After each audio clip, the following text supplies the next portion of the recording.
नमस्कार मित्रांनो, आज मी आलोय चांदोड भजुमन हरण भव भय दारुणम नवकंज लोचन कंज मुख कर कंज पग कंजारुणम.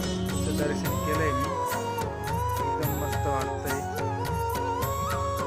व्हिडिओ बनवायचं कारण असं आहे, एवढ्या जंगलात सुद्धा मंदिर असून पण इतकी स्वच्छता येत